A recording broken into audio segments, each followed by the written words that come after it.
Well, welcome to Meck's online campus. If you're just joining us, we've been in a series on the apocalypse in the Bible, which means Revelation, which is why it's so often referred to as the book of Revelation.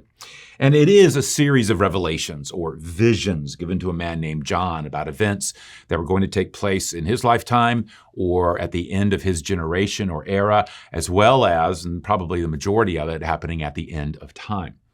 Today we come to a section called the seven signs because it has seven events, seven images, seven things that will be manifest, and most of them will happen at the end of time.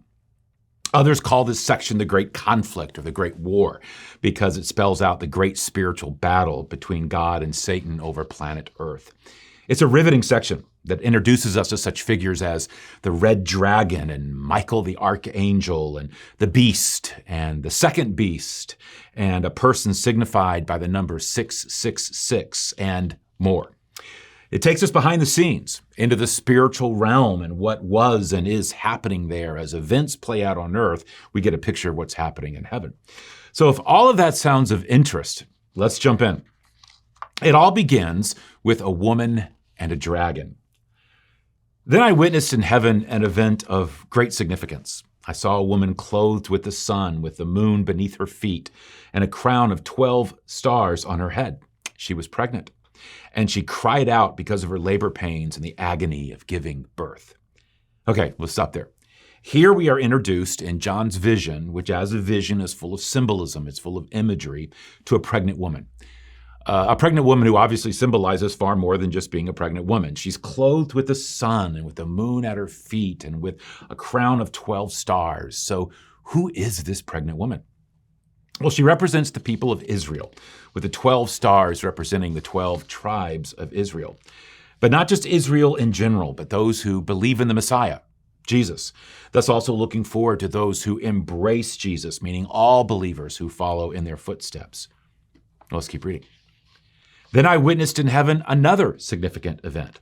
I saw a large red dragon with 7 heads and 10 horns with 7 crowns on his head. His tail swept away 1/3 of the stars in the sky, and he threw them to the earth. He stood in front of the woman as she was about to give birth, ready to devour her baby as soon as it was born. Now, with the woman, we now have a dragon with 7 heads and 10 horns. The 7 heads represent knowledge and intellect. The horns represent strength, so 10 of them represents enormous power. And by the way, you only find the number 10 in the book of Revelation, or actually in the Bible, associated with those who are opposed to God. So the number 10 is never something linked with God as much as opposed to God. And so here we have a dragon who's evil, who is smart, and who is strong. Here's a watercolor that the poet William Blake drew of how he imagined this scene to look. So strong was the dragon that his tail swept away 1/3 of the stars and threw them to earth. Now some see in that the dragon's leading away of 1/3 of all the angels in rebellion. Others see it simply as a sign of strength and power. Others, and this is most likely, view it as a reflection of the saints of God that are to be and will be trampled by the dragon. Regardless, the dragon is the enemy of the woman and wants nothing more than to destroy her baby. So, who is the baby? Well, let's find out. She gave birth to a son who was to rule all nations with an iron rod. And her child was snatched away from the dragon and was caught up to God and to his throne. And the woman fled into the wilderness where God had prepared a place to care for her for 1,260 days. Okay, the son that was born, the one that the people of Israel produced, is the one who will rule over with an iron scepter. We already know from earlier in Revelation who this is.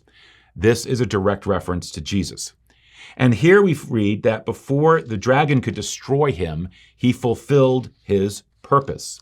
He was born, he lived the perfect life, he laid down that life for the sins of the world and was resurrected on the 3rd day. And then, as John's vision puts it, was snatched or was taken away following the resurrection, an event known as the ascension back to heaven.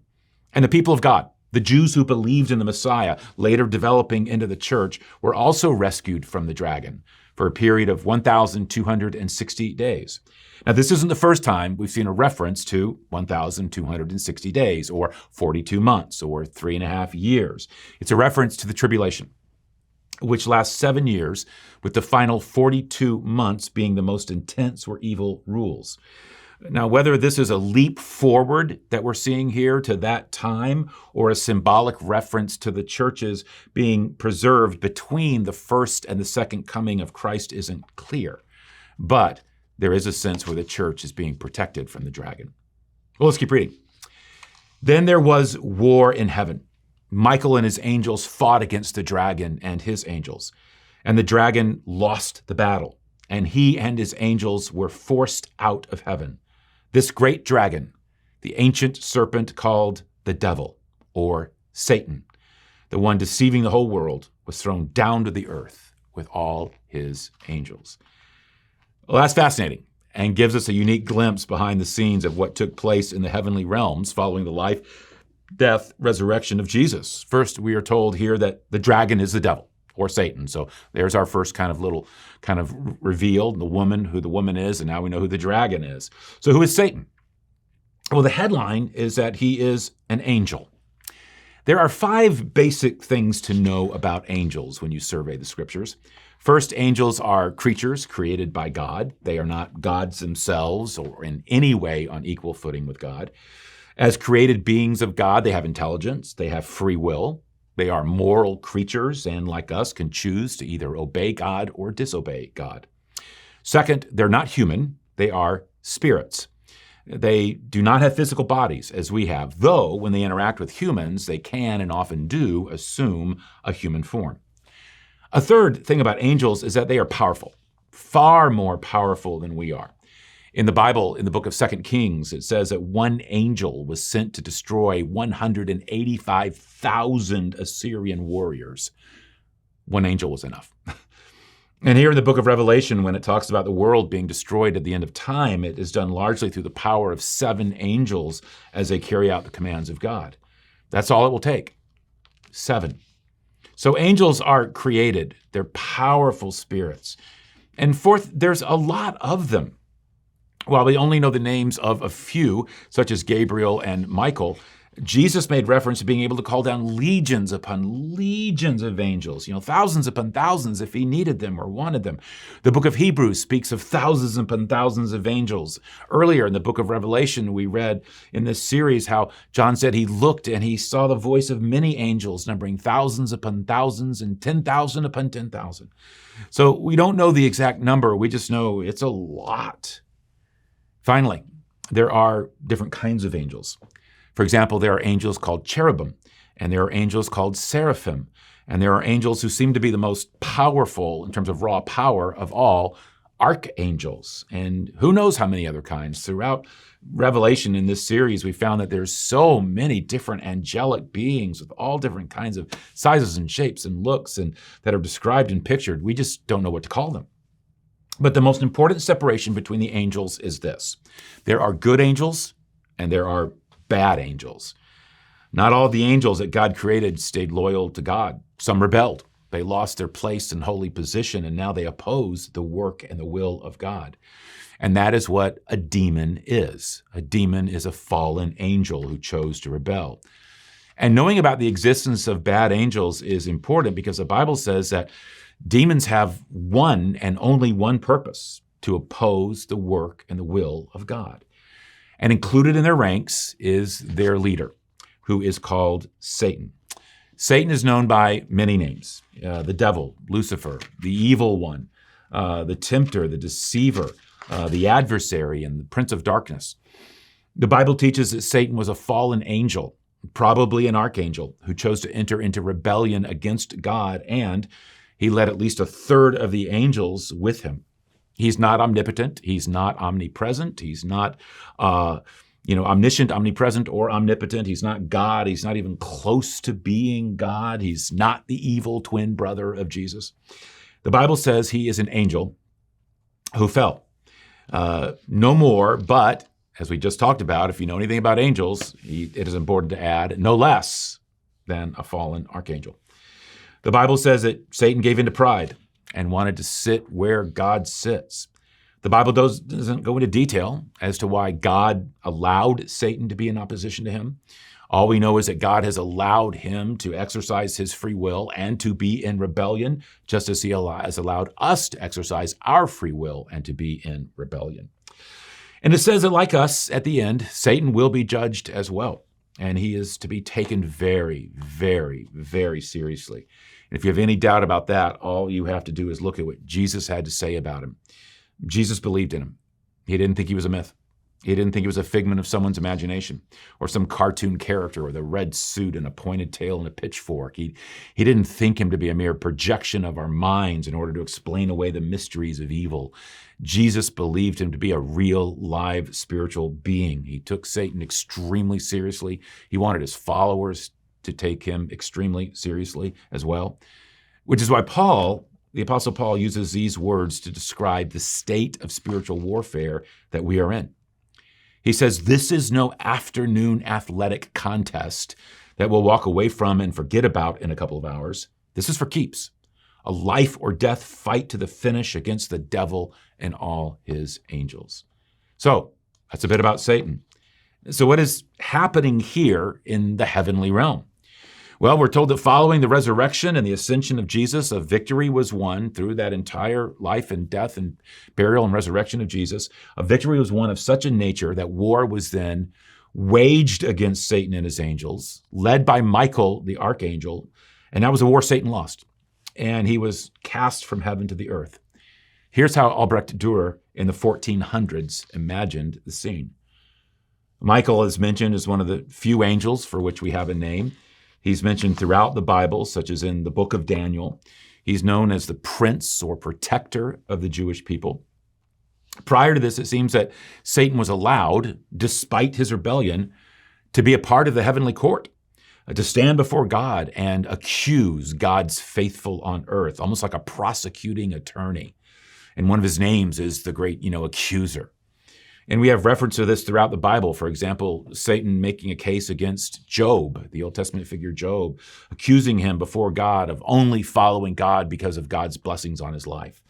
And then we also have a scene of him accusing Joshua, the high priest, of unforgiven sin.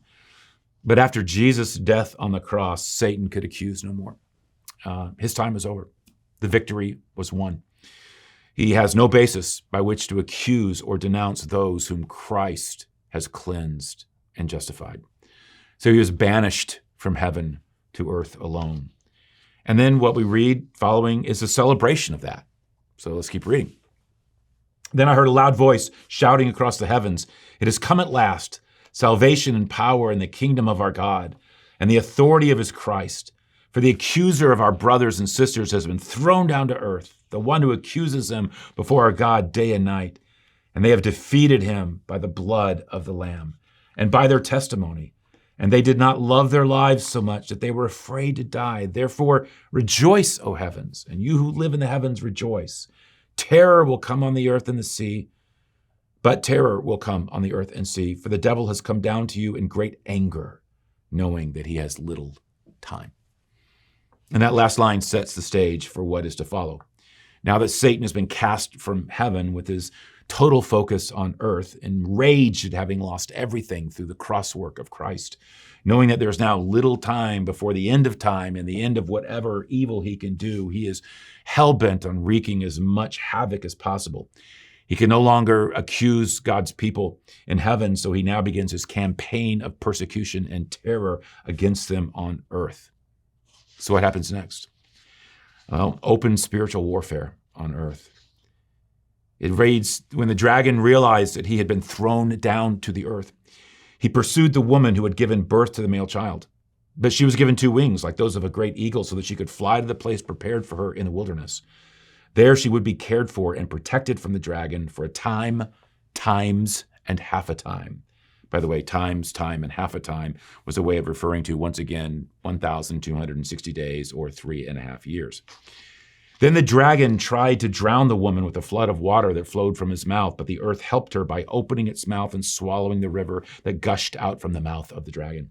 And the dragon was angry at the woman and declared war against the rest of her children, all who keep God's commandments and maintain their testimony for Jesus.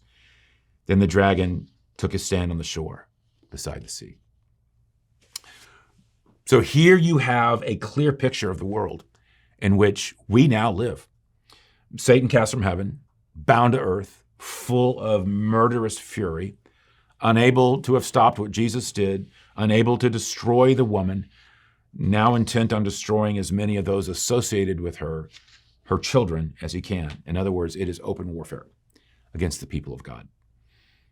So the period of time in which we now live, between the first coming of Christ and the second coming of Christ, between when he came and accomplished his work on the cross and when he returns at the end of time to bring all things to completion, has been linked and likened, if you will, to the two decisive moments in World War II, D-Day and V-Day, or Victory in Europe Day. D-Day marked the landing of Allied troops in Europe, guaranteeing the final defeat of Germany, akin to the first coming of Jesus. But the final surrender of Axis forces did not occur until almost a year later on V-Day. Christ's second coming is akin to what will be V-Day for the church. We now live between those two events. But, hold on, it gets worse. Then I saw a beast rising up out of the sea. It had 7 heads and 10 horns, with 10 crowns on its horns. And written on each head were names that blasphemed God. This beast looked like a leopard, but it had the feet of a bear and the mouth of a lion. And the dragon gave the beast his own power and throne and great authority. Throughout the book of Revelation, the beast rising up out of the sea is always a reference to the Antichrist. And that is who we have here. Here's a picture of an ancient tapestry woven in the 1300s depicting the beast receiving authority and power from the dragon. Here, symbolically portrayed in John's vision as an amalgam of violent animals, the 7 heads symbolize the rulers of the beast's kingdom and the 10 horns symbolizing their client kings. The crowns symbolizing the authority of the beast. You may recall that the dragon, Satan, only had 7 crowns, but here his Antichrist wears 10, symbolic that now that Satan has been cast down, his lust for power and control has been only increased. The Antichrist is a person or entity that is given power by Satan to enact his evil during the Great Tribulation at the end of time. Satan has been called the god of this world, and the end of time, he will fully assume this role and place his Antichrist on the throne. And the idea of this person being an antichrist is real. They are anti everything Jesus stood for, everything Jesus did. This is evil against good, lies against truth, hatred against love. But even more than that, the Antichrist is meant to be an aping of Jesus, an evil demonic twist on Jesus. Instead of coming to save, the Antichrist comes to kill and destroy. The goal is to get the world to worship Satan as opposed to worshiping God, even to the point of having the beast, the Antichrist, imitate the death and resurrection of Jesus. Let me read as John's vision continues on that. I saw that one of the heads of the beast seemed wounded beyond recovery, but the fatal wound was healed. And the whole world marveled at this miracle and gave allegiance to the beast. They worshiped the dragon for giving the beast such power, and they also worshiped the beast. Who is as great as the beast? They exclaimed. Who is able to fight against him? Then the beast was allowed to speak great blasphemies against God. And he was given authority to do whatever he wanted for 42 months. And he spoke terrible words of blasphemy against God, slandering his name and his dwelling, that is, those who dwell in heaven. And the beast was allowed to wage war against God's holy people and to conquer them. And he was given authority to rule over every tribe and people and language and nation. And all the people who belonged to this world worshiped the beast. They are the ones whose names were not written in the book of life that belongs to the Lamb who was slaughtered before the world was made. Anyone with ears to hear should listen and understand. Anyone who is destined for prison will be taken to prison. Anyone destined to die by the sword will die by the sword. This means that God's people must endure persecution patiently and remain faithful. That's a terrifying scene, but it's played out over and over in Revelation. As mentioned, at the end of time, there will be a period known as the Great Tribulation, lasting for 7 years. and the final 3.5 years, or 42 months, or 1,260 days, being the most intense, meaning the time when the Antichrist is fully unveiled for who he is. Evil reigns, God's people are persecuted in every way, and every effort to blaspheme God is made. But it's not just Satan and the Antichrist.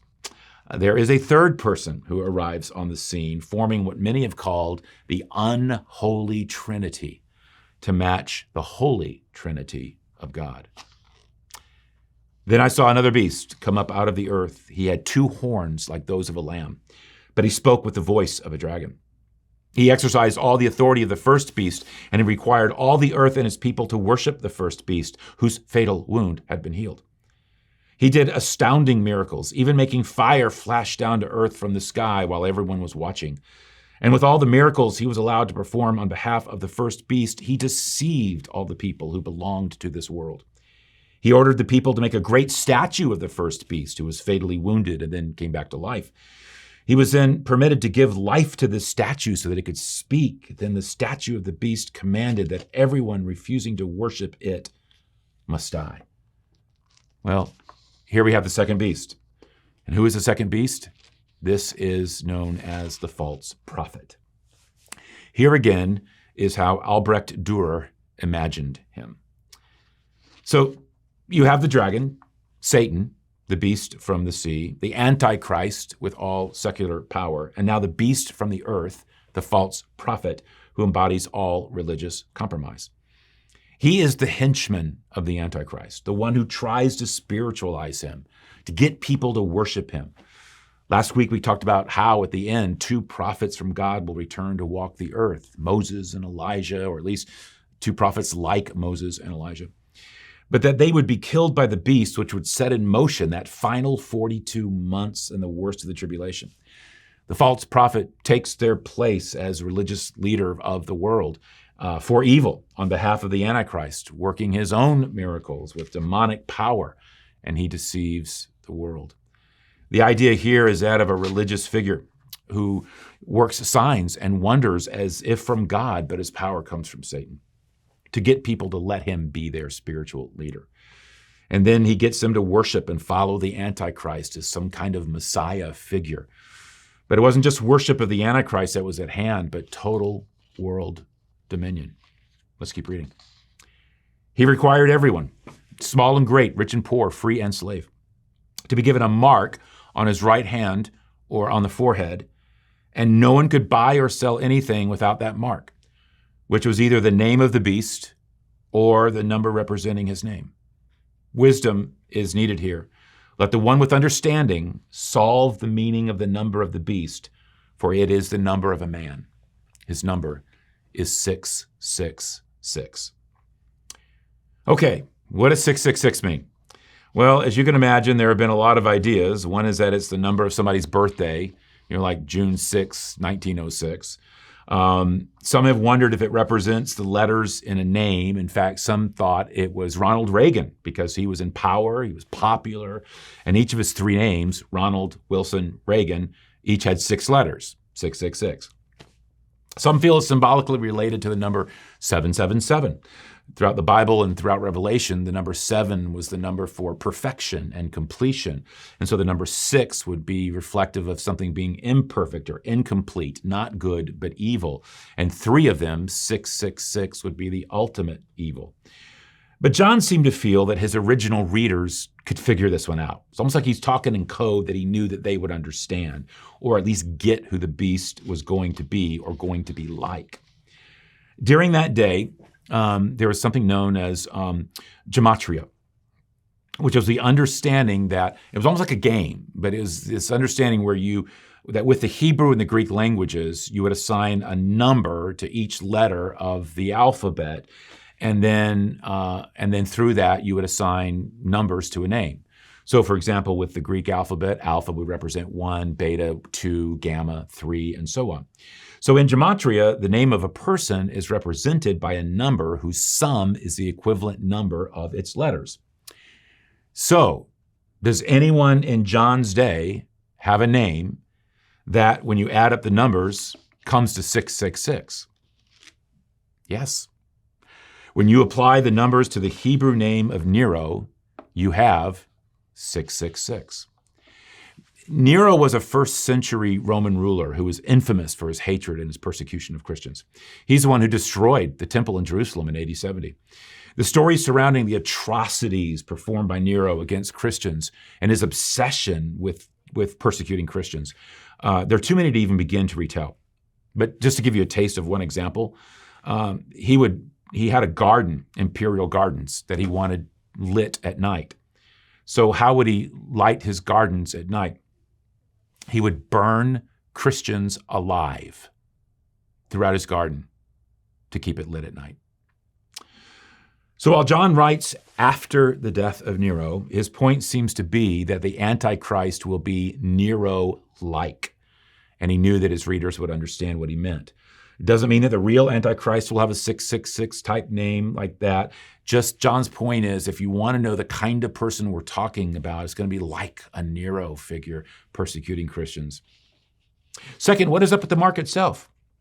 Well, first, it is a mockery of how the Jewish people would wear phylacteries and still do wear phylacteries during morning prayer. A phylactery is a box that has scripture inside that you would use a strap to put on to your left hand or above your forehead. You've probably seen pictures of this. Let me show you an example.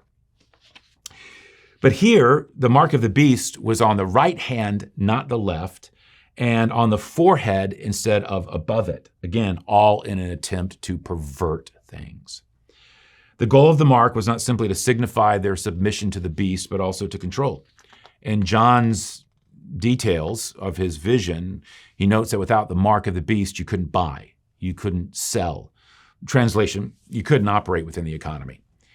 This has led to all kinds of wild ideas about what the mark actually entails. Is it a physical stamp implemented through some kind of technology? Is it a retail barcode or implanted computer chip?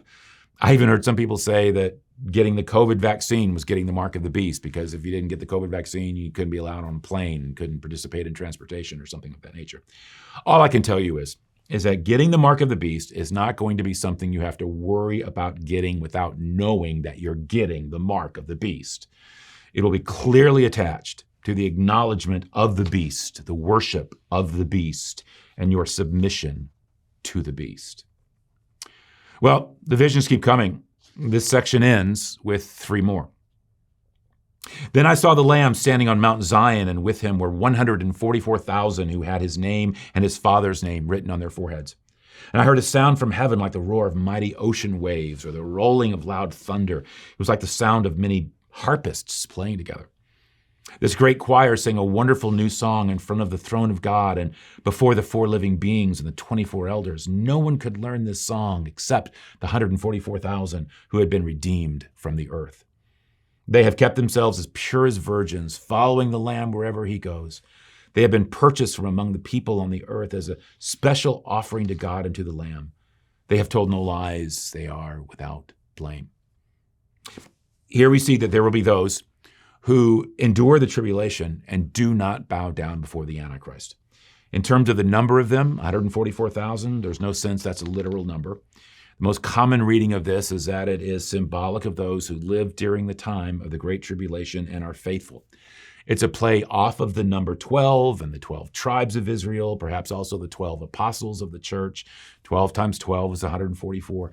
All of which were common symbolic devices to convey a set number, whatever that actual number may be. They are the ones sealed by the Holy Spirit, as opposed to bearing the mark of the beast. And of course, the mark of the Spirit is the seal of water baptism and the entrance of the Holy Spirit into our life when we came to him as leader and forgiver. So all God's people bear that seal. Well, then comes a vision of a great harvest, 2 harvests to be exact.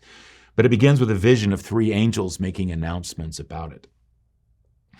And I saw another angel flying through the sky, carrying the eternal good news to proclaim to the people who belong to this world, to every nation, tribe, language, and people. Fear God, he shouted. Give glory to him, for the time has come when he will sit as judge. Worship him who made the heavens, the earth, the sea, and all the springs of water. Then another angel followed him through the sky, shouting, Babylon is fallen. That great city is fallen because she made all the nations of the world drink the wine of her passionate immorality. Little parenthetical note. Ancient Babylon was the political, commercial, and religious center of a vast world empire, and it was known for its moral decadence. It became synonymous with the political and religious systems of the world, and that's how it's used here in a symbolic way. Well, then a third angel followed them, shouting, "Anyone who worships the beast and his statue, or who accepts his mark on the forehead or on the hand, must drink the wine of God's anger. It has been poured full strength into God's cup of wrath, and they will be tormented with fire and burning sulfur in the presence of the holy angels and the Lamb.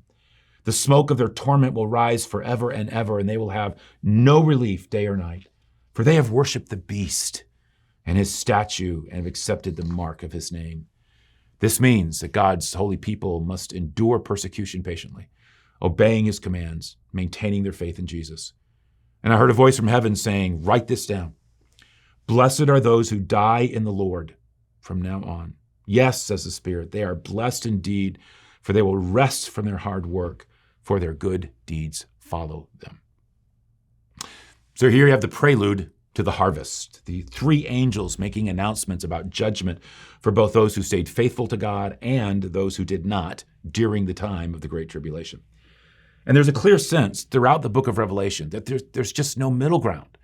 I mean, you either bore the seal of God and stayed faithful, or you took the mark of the beast and you worshiped him. There wasn't a third area. There wasn't a gray place. Everyone bore one of the two marks. Well, with that in mind comes the vision of the harvest itself, which is how this section ends. "Then I saw a white cloud, and seated on the cloud was someone like the Son of Man.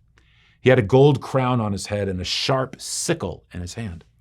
Then another angel came from the temple and shouted to the one sitting on the cloud, 'Swing the sickle, for the time of harvest has come. The crop on earth is ripe.' So the one sitting on the cloud swung his sickle over the earth, and the whole earth was harvested. After that, another angel came from the temple in heaven, and he also had a sharp sickle. Then another angel who had power to destroy with fire came from the altar. He shouted to the angel with the sharp sickle, 'Swing your sickle now to gather the clusters of grapes from the vines of the earth, for they are ripe for judgment.' So the angel swung his sickle over the earth and loaded the grapes into the great winepress of God's wrath.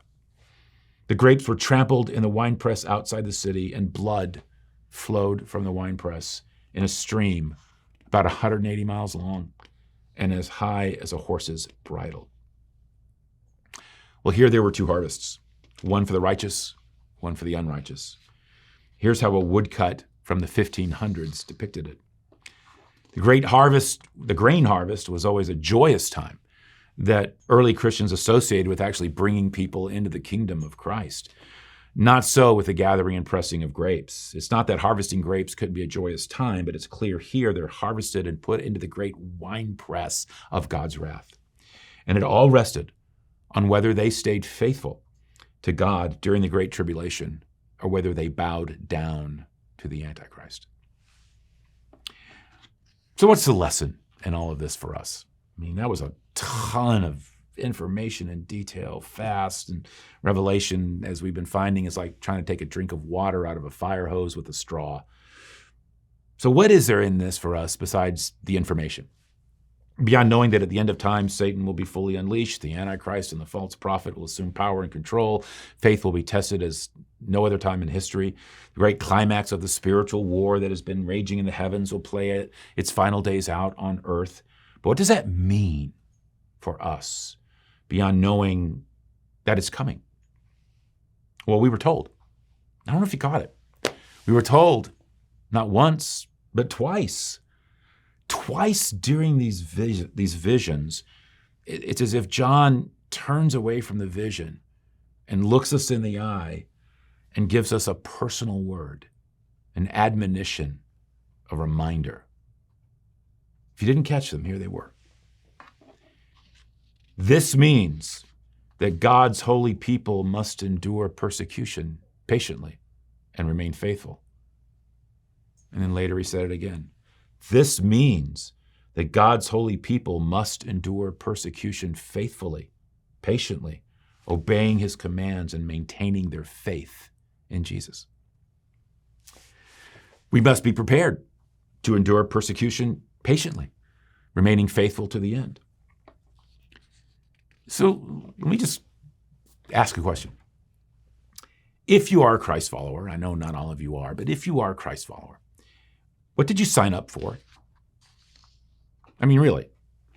Salvation, avoiding hell, getting into heaven, the release from guilt and shame through the gift of grace. Did you sign up for life principles from the Bible that would help your marriage or parenting? Did you hope for supernatural blessing on your finances, career, health? Were you wanting community or a sense of spiritual wholeness and fulfillment, just having that part of your life satiated? You may be thinking, well, yeah, actually, all of that, all of the above. What about persecution?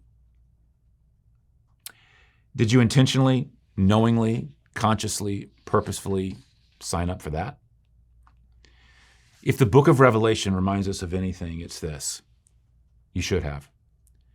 A Christian who suffers for their faith, or for taking a stand related to their faith, or if they even lose their life for their faith, it's so often seen as suffering a defeat, a setback, that it's a tragedy, a loss, that it's just no way for a life to end. Are you seeing how wrong that is in the eyes of heaven?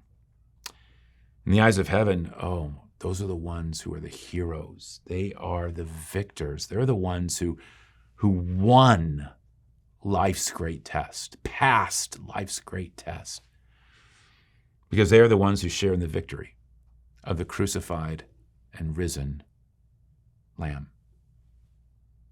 Well, next week, if you're ready for it, 7 bowls of judgment. We're introduced to the great prostitute and something about 7 hills that people have been trying to figure out where on planet Earth those 7 hills are and what they represent. Until then, let me pray for you. Father, thank you so much for all that we are learning and being challenged by in terms of the book of Revelation, and particularly, Lord, this week. I pray that I would be ready for any persecution, testing of my faith, and that I would pass that test. I've never really been tested there, but I know that as we approach ever more the final chapter of the end of time, that is precisely what all Christians will face. And we must be prepared and preparing ourselves even now. We signed up for a lot of things with you. Father, help us to know that we signed up for that one too. And it may be the most important one of all, to stand faithful for you to the very end. Well, I pray that for myself, all who are Christ followers listening to me. In the name of Jesus, amen.